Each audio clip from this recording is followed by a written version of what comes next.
So getting to this gentleman's question, what is happiness? I want to very quickly describe what the science, what the researchers say about this topic.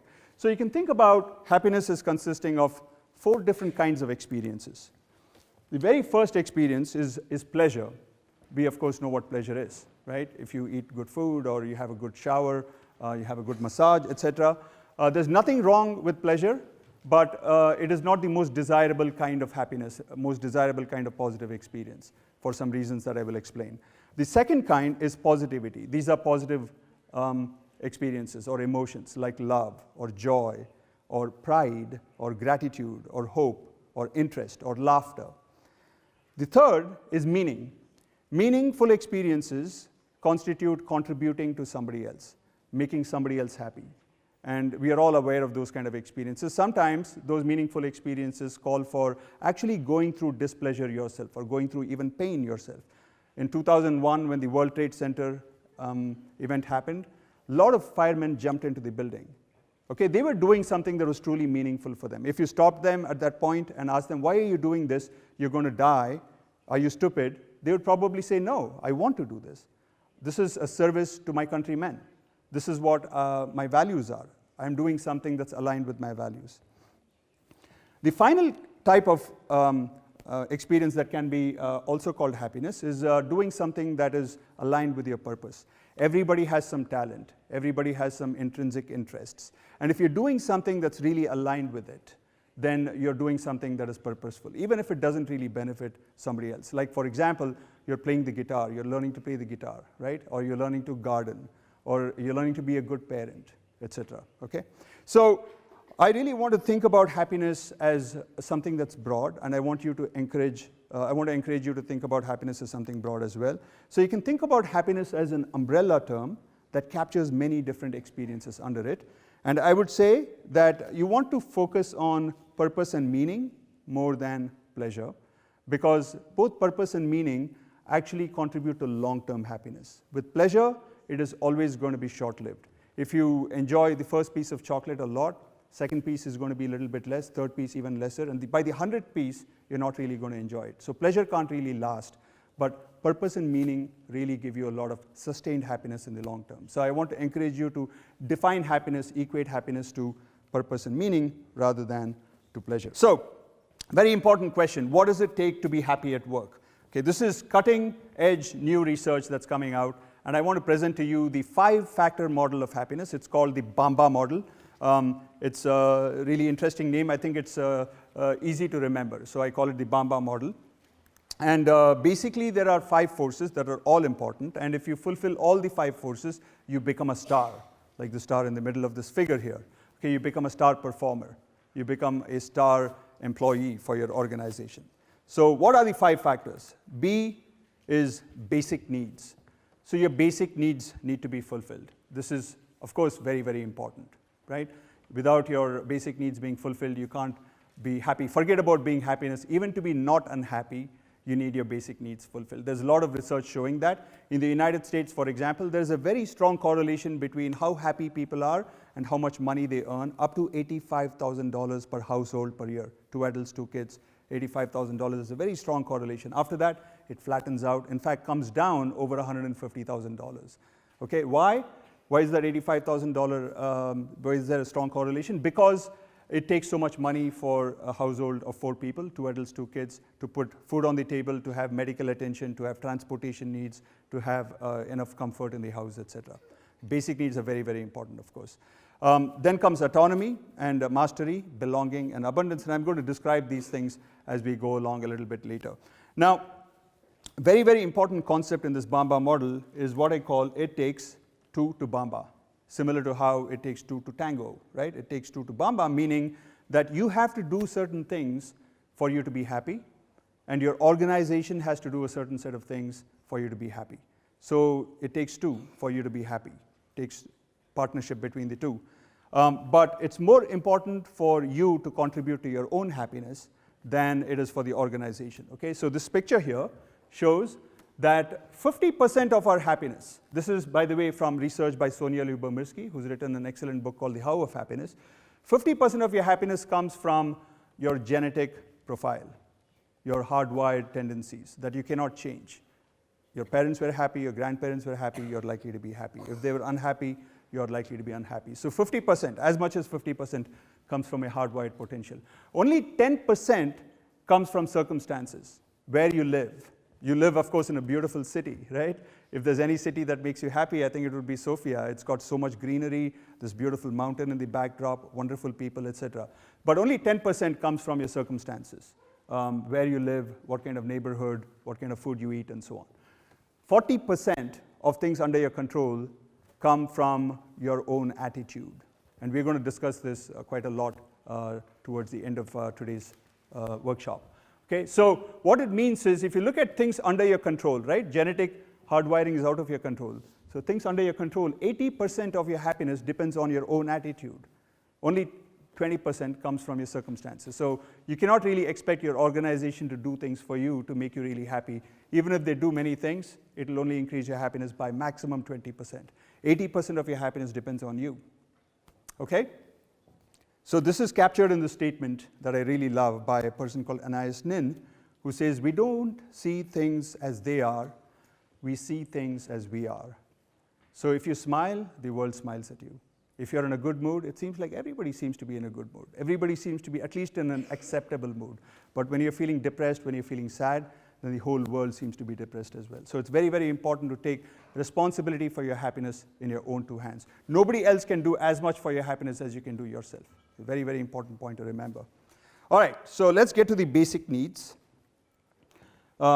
As I mentioned earlier, it's very important, and not just in general life, but also in your work life. And a lot of findings show that. Okay, there is an article that came out on the 10 biggest killers of employee happiness or employee motivation, and lack of basic needs was number 1, inadequate rewards. Okay, so there is a lot of research backing this up that basic needs are very important, and it's not just the amount of money you make. It is also whether you're feeling comfortable, whether you're feeling emotionally safe in your workplace. Can you voice things that you truly feel about the workplace? Do you feel that you can really relate to your colleagues and so on? Okay, so we'll measure all of those. Let me now talk about 3 things that your organization can do for you to improve your fulfillment of basic needs. And if you're a manager, if you're an employer, and you have people working under you, these are things that you might consider for your employees. Okay, so first, it's very, very important that you're getting an adequate salary, right? And what is an adequate salary? It turns out that it's not just enough to make your basic needs being fulfilled, right? When it comes to our assessment of what is an adequate salary, we compare often to what our peers are making in the same industry in other companies. So what the research shows is that so long as you're making the average for the industry, that's good enough. Okay, you don't need to be making much more than the average for the industry. So that's one thing that I think is very, very important to recognize, that if you're an employer, you want to be paying at least the average for the industry. That's what the research shows. Otherwise, the employees are not going to be very happy. Second is good medical benefits. And in a country like Bulgaria, maybe that's not a big problem. But in the United States, medical benefits are not very good. The third is to have what's called an employee assistance program. And the better the program is, of course, the more happy the employees are going to be.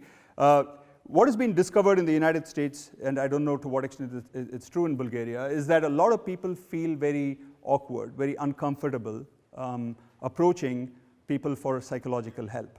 Because unlike with physical pain or physical ailments, when it comes to psychological pain, psychological ailments, there is a stigma that's attached to it. Somehow we feel that people who are feeling psychologically not very good have to just suck it up and have to help themselves. If you're hurting physically, you can go to the doctor and you can say that, okay, I need help, and people don't think badly about you. But if you're not feeling psychologically good, people somehow think that you're responsible for it. You have to fix yourself. So the employee assistance program has to be really branded in a way that welcomes people who are not feeling very good. And here I want to give you the example of T-Mobile, which is a company in the United States. And they have rebranded their employee assistance program because of an event that happened. An employee was feeling really depressed, and she saw that in the bathrooms, on the mirror, there was a phone number that you can call if you need assistance. And she was noting down that number on her phone when her boss entered. And he looked at her, noting the number, and he gave her a look as if, you can't, I'm disgusted with you, that you can't help yourself, that you're feeling depressed. And she immediately acted as if she was taking a selfie and not actually taking down the number, right? Because she was embarrassed. And that made the employee recognize that if the employee assistance program is not branded well in a way that's welcoming to the employees are not going to seek assistance. And it's really a waste to have this employee assistance program. And so she went and actually had a talk with her boss, who was the one who gave that disgusted look, and told him in a heart-to-heart talk that, look, I mean, this is supposed to help us, and the look that you gave me made me feel uncomfortable, made me feel actually ashamed of myself for seeking help when I'm actually struggling. And so they ended up together rebranding the program called Live Magenta. You can see from the website pictures that it's actually showing pretty happy faces. Okay, it's showing people who are actually not feeling ashamed to seek assistance. And that really changed the whole program and the nature of it. Okay? So because of something I told you earlier, which is it takes two to Bamba, and that 80% of your happiness really comes from your own actions, I'm really going to focus a lot more on things you can do for yourself rather than things that your organization can do for you. So let me start with the very first one, which is to live within your financial means. Okay? This is a very, very important factor, because what's been shown is that one of the biggest causes of stress worldwide is not managing money well. Okay? And I'm sure that many of you are very, very good at this, but nevertheless, for the few who feel that you're perhaps not as good at managing your finances as you could be, you're living beyond your means, and you don't know why you're not able to save enough or why you're in debt. There are a couple of resources that I would really recommend here. One is a book on the topic. It's called How I'm Going to Manage My Finances This Year by John Howard. I really recommend it. And the second one is actually a course.